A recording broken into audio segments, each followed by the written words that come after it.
prior to joining the forum, I was working at a statewide Aboriginal Women's Legal Centre called Warringabaya Aboriginal Women's Legal Centre, where I was working as a solicitor that was specialising in supporting women who were victim survivors of violence. So it was working in a very tense space where I was gained a very deep and intricate understanding of what the intergenerational impacts of racism looks like in modern society, and the day-to-day challenges facing First Nations people. It was really at a time for me, prior to joining the forum, I consider it really a period of a real juncture and a crossroads of society, where it was so many things in the world were happening. There was a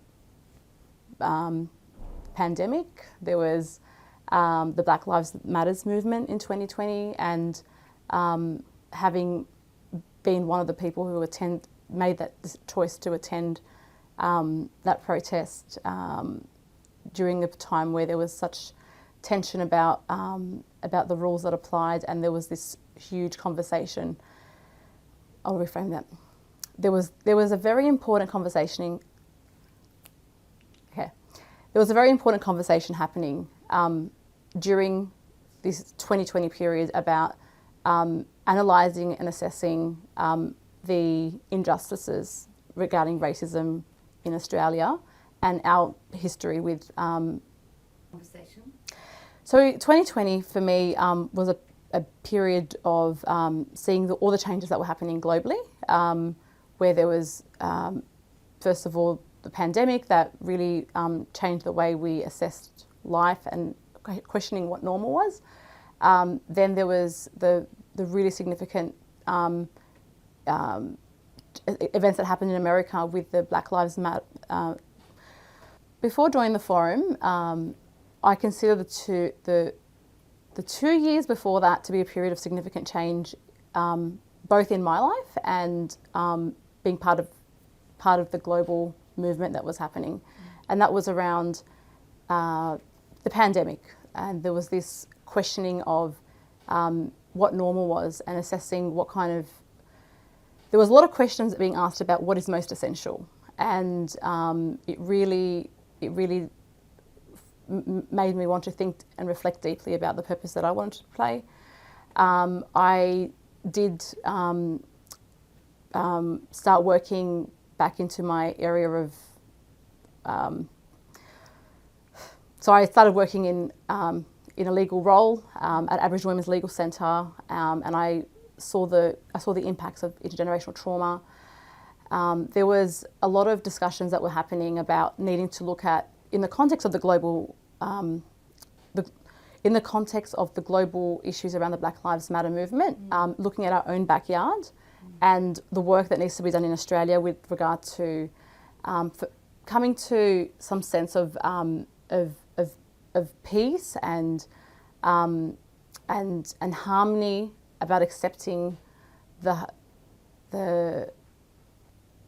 answering the question of where I was before the forum is a big question for me, because I was at many places, and I've since completing my law degree, I worked in different environments that included working in the domestic violence space, being in courts and supporting women who were affected by domestic violence, helping them navigate through the legal process. I worked. I did have this sense of passion to want to inform policy, and so I spent some time, a significant period, not practicing law and working in policy, and that was in government departments, in political MP offices, and that came out of a desire to want to improve the system, with an understanding that working within the legal system as a lawyer, while you can affect some change at an individual micro level to your clients, where there are broader system issues, I personally found that I was quite limited in what I could do. And that was, a lot of that was informed actually by the year that I worked in domestic violence in 2015, I believe was the year that Rosie Batty was Australian of the Year. 2015? Maybe in 2014, but it's all numbers. And I do remember feeling this sense of just this fear that, my client that I was seeing could be a statistic reported on the news. I'll never forget a day sitting in the safe room at Parramatta Local Court where we'd see victims of domestic violence, and while I was speaking to a client, there was a TV at the back reporting the newest, latest tragic account of a woman who passed away tragically by domestic violence. And some of the limitations that I've experienced quite a bit was being limited in my role as a support worker, in helping. I remember that. I observed the limitations that that the legal system offers, and the resource limitations when it came to appropriate refuges. That meant that there was only so much that can be done at that individual level. I always go back to the work that I did on the ground because that always informs policy, and I think working in policy requires that sense of connection to the people on the coalface. And so for me, prior to coming to the forum, was doing this mix of time in the policy government departments, where I was disconnected from the clients on the ground, and I got to a sense of feeling too disconnected when I saw that government departments were so far away from the place that I started at, where I had that desire to inform policy, and I felt that I needed to be bridging that gap, and that's what became my motivation, that how can I bridge the gap to make sure that practice informs policy. Having said all that, part of the different places I was before I was in the forum, immediately before joining the forum, after having a baby in 2019, I then started practicing as a lawyer after having a period in policy, and that was a very intense period because I worked at a statewide Aboriginal Women's Legal Centre, and it was at a time coming in during that post the COVID period of lockdowns, a lot of uncertainties, a lot of challenges and risks facing communities, but also it gave me a really good understanding of the really structural and everyday impacts of racism, because I only work with Aboriginal clients and I really got to understand their stories. I was able to see the connections between racism and domestic violence, and I really gained such a solid understanding of what trauma responses look like, and especially when I was working with clients in prisons. That was very eye-opening for me, and I really I'm very deeply connected to the clients that I met in prison. I learned so much from them. I was so moved by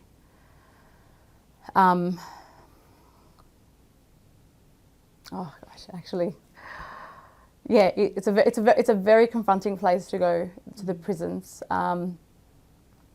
because Okay. Don't want you to go anywhere you don't need to go.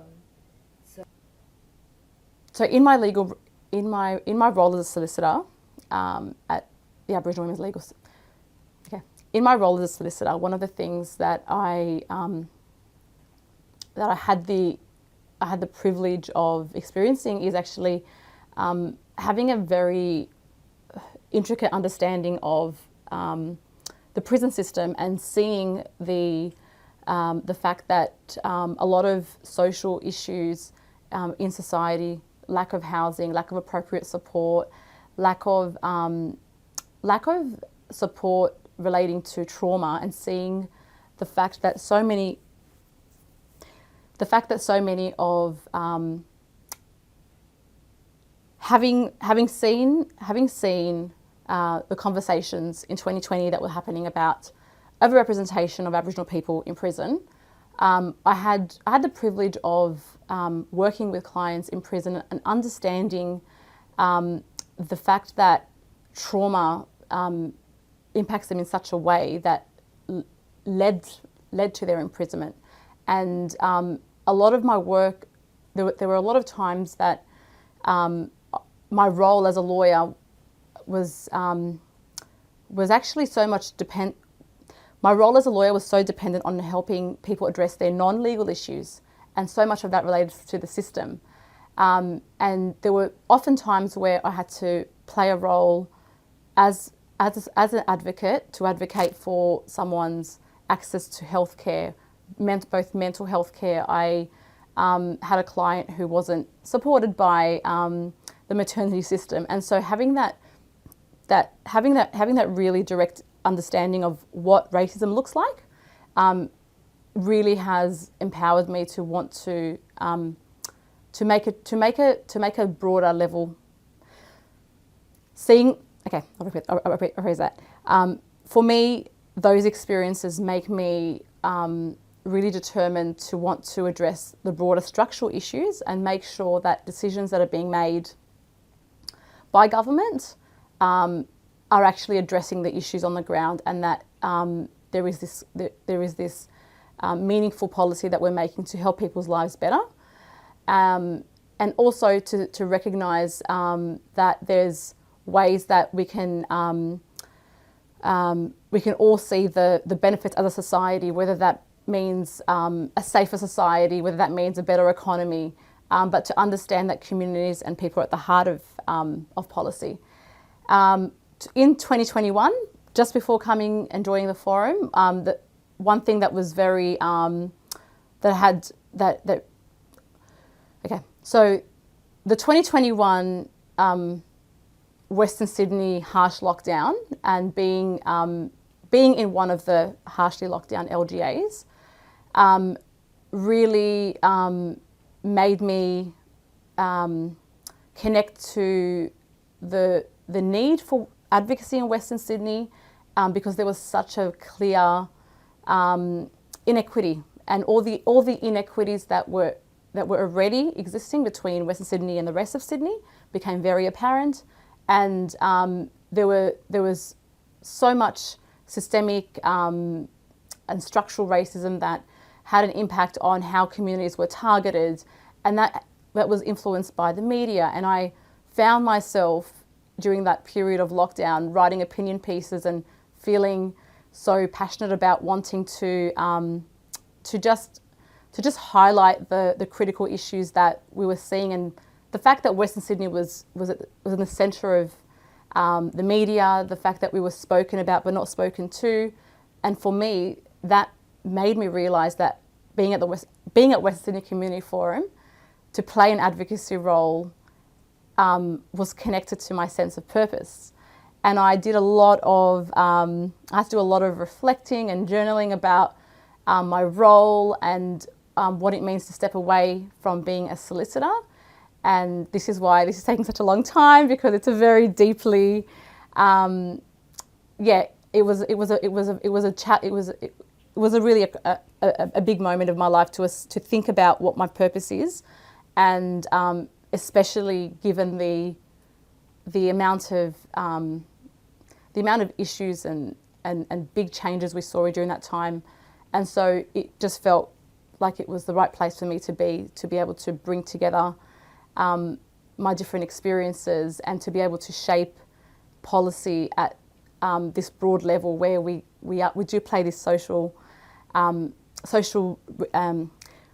we play this regional leadership role. We are able to influence policy in many areas, and for me, that's about bringing my whole self.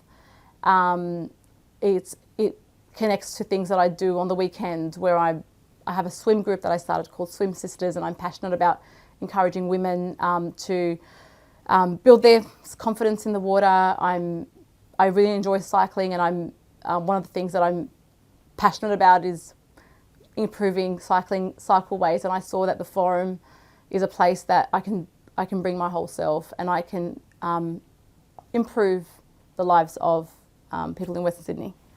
Home? What's it Oh, okay. So do you want me to talk about the Safe Here project? Yeah. Okay. So, yeah. Yes. Okay. So So you could just come in like one Yeah, of the projects okay. or the first project? So the project that's taken up most of my time and energy this year has been leading a project called Safe Here, and it's a project that, like many, experienced delays due to COVID, and I came in at a time of seeking to complete the project with the reopening of and ending of COVID restrictions.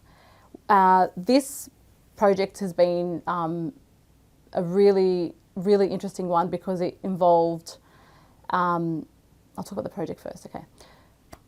So the project that I've been leading here at Western Community Forum called Safe Here is a project that is about creating identifiable safe spaces in Western Sydney, in commercial business areas, and that involved speaking to businesses and encouraging them to sign up to this initiative, where they put up a logo that tells the community you're safe here, and the work that was involved was actually about training businesses about how to understand how to support members of the community or their customers who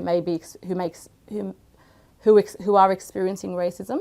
I'll frame that again. So the project was about providing resources and information to businesses who are part of the initiative to be able to support a member of the community or a customer who is experiencing racism. And that tends to happen because businesses are very open spaces. They can be the eyes and the ears of the community and see a lot of things. And by being able to empower them to provide that support where there is an issue.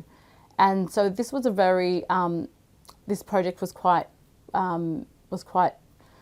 insightful in having conversations with businesses who, first of all, a very large proportion of businesses in Western Sydney and small businesses in general are actually made up of people from culturally and linguistically diverse backgrounds, some of which have had their own experiences of racism.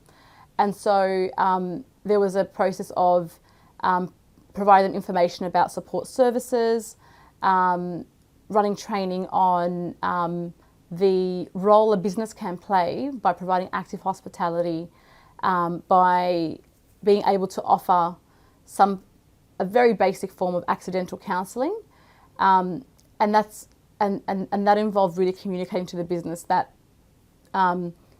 they're able to play such an important role during a critical time in someone's life if they are experiencing some distress, and to help them to understand as well the mental health impacts of racism, and that the role that a bystander can play if you're a business owner or your staff member sees something can really play a huge role in how that person processes that trauma. So we ran a session, we ran a couple of sessions on different topics and provided practical ways that support can be provided.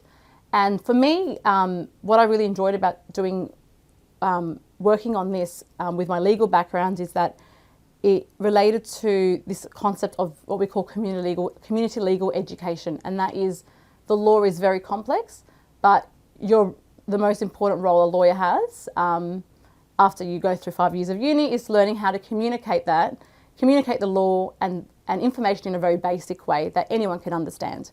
And so there was an opportunity identified to be able to share information about support services available like victim services.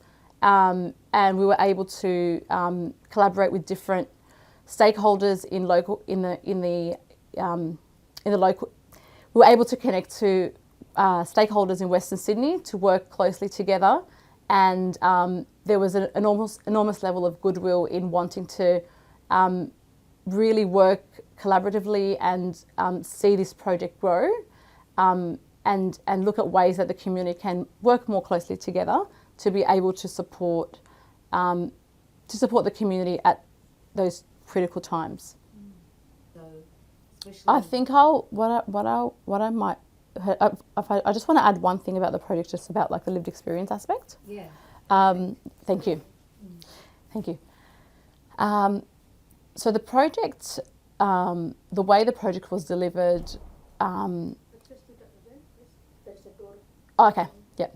So the Safe Here project was informed by the experiences of people with lived experience of racism, and we had a broad cross section of the community from different cultural backgrounds, First Nations people, and there was an effort to really make sure that what was communicated to the businesses, that for someone who experienced a racialised attack, really emphasising what they need most from that person who's behind the coffee counter.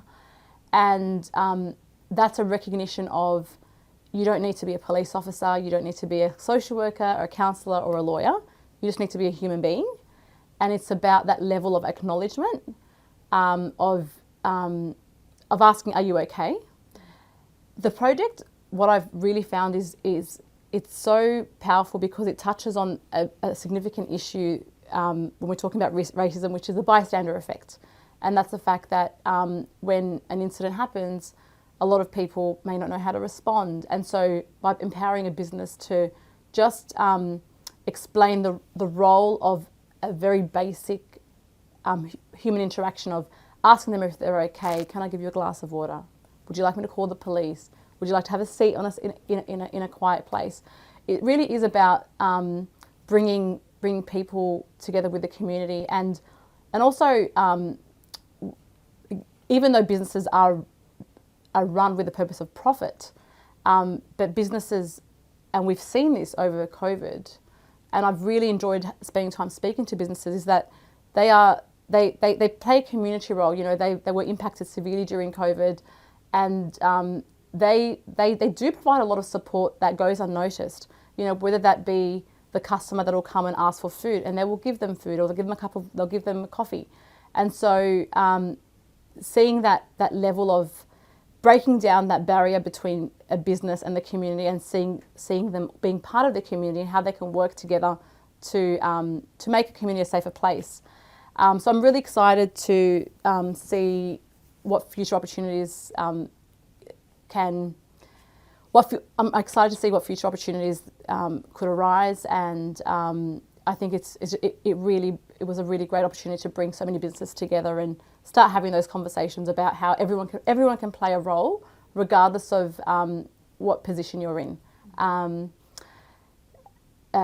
So what I want to achieve, being part of the forum, or the part of the anti-racism working group. Oh, let's go part of the forum. Okay. Do you want a racism focus, or can it be advocacy related? Right. Yeah. It could be advocacy, it could be anything you want it to be.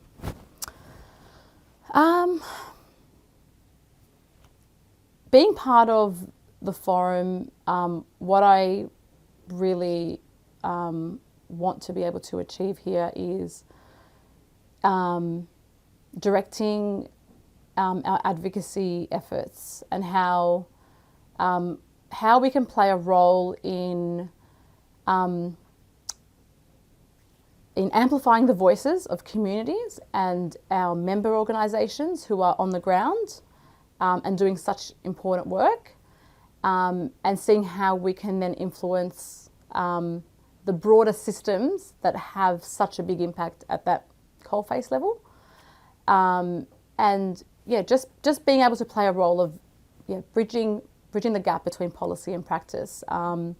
Even though I look back at those, even though I really enjoyed having a view of the Harbour Bridge when I worked at a particular government department, I really I really felt like the disconnect from communities, and Western Sydney has such a significant impact, and that impact is what I saw during the harsh lockdowns, and the errors that were made, and the way that Western Sydney was almost criminalised.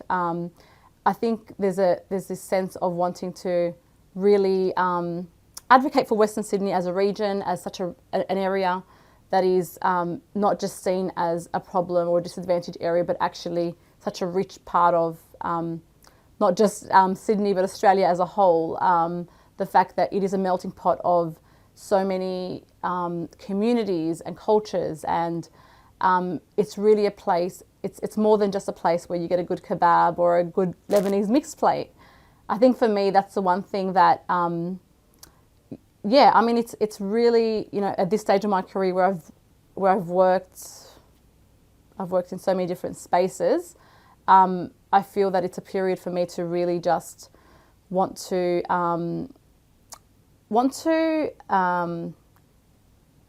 bring all the different experiences and different areas of I want to. Gosh, this is it's a counselling session for me now. In my career, where I've seen the fact that Western Sydney does not have a seat on the table, the fact that we do have inequities, and that comes with health, access to health. It comes with it even. The lack of green spaces impacts people's health and chronic conditions, and so seeing the fact that advocacy and policy impacts people's day-to-day lives, I'd like to be able to play that role in improving the policy landscape. I'd like to also be able to advocate for diversity at a genuine level that isn't just about ticking boxes, or it's not about having a nice flyer that shows a diverse mix of people and a woman in a hijab, and it's moving away from tokenism. It's about actually valuing those experiences. It's about addressing systemic racism that prevents people from being in particular jobs. It's about wanting to, when we talk about diversity, and the impact that racism has on people's employment, well, that has a flow-on impact on our policies, because if the people who are making policy are not connected to Western Sydney, are not from Western Sydney, are not from diverse backgrounds, and we are a country where there are words that I've heard before. In a professional meeting where there was words that were said that I think were so important for me to say, that we talk about minority groups when in actual fact we're talking about a majority, and what I've been seeing in the different areas I've worked in, and that includes suicide prevention, workplace health and safety, where I see executive professionals sitting around a table and scratching their head about how do we solve this issue? How do we solve this issue, which involves whether it's a group of a community that's not engaged, and we saw that during COVID about multicultural communities who were the problem because they weren't following the rules, yet there wasn't an effort to properly engage with those communities. I think that what I'm really passionate about is, rather than having this sense of diversity being put in a too hard basket, looking at how the system needs to be completely reworked so that we give voices to communities. The fact that if everyone there on the table is scratching their head about a problem about the how to reach the white card holders, which is a meeting that I sat at one time, and looking around the room and seeing this disconnection from communities, that means there's a lot of work to be done. And I think from an efficiency and just common sense perspective, to be able to address the deeper rooted issues rather than constantly dismissing multicultural communities and Western Sydney as the problem, you know. Yeah, so I think looking forward to, really looking forward to. I'm just going to rephrase that. So, having now just I was looking at the camera. So it's really exciting to be here at the forum with the point I'm at in my life in wanting to really focus on advocating for issues that are important and will have an impact on the community. And a year on, it's been a year since I've joined the forum, and I'm really looking forward to seeing the work that we can do in the coming years ahead. Especially seeing the amount of change the rapid change that is happening with government at a federal level. There's been so much change after a period of stagnation, and especially after those really uncertain years of lockdown. There is such a unique opportunity right now because Western Sydney is now being seen as this really important place where it cannot be ignored, and if it is, then it's going to have broader implications. I'd like us to focus on not just, not Western Sydney needs to be looked at as this amazing asset, and how there is so much potential in being able to make people's lives better here. Beautiful. Thank you. Thank you. Thank you. Thank you.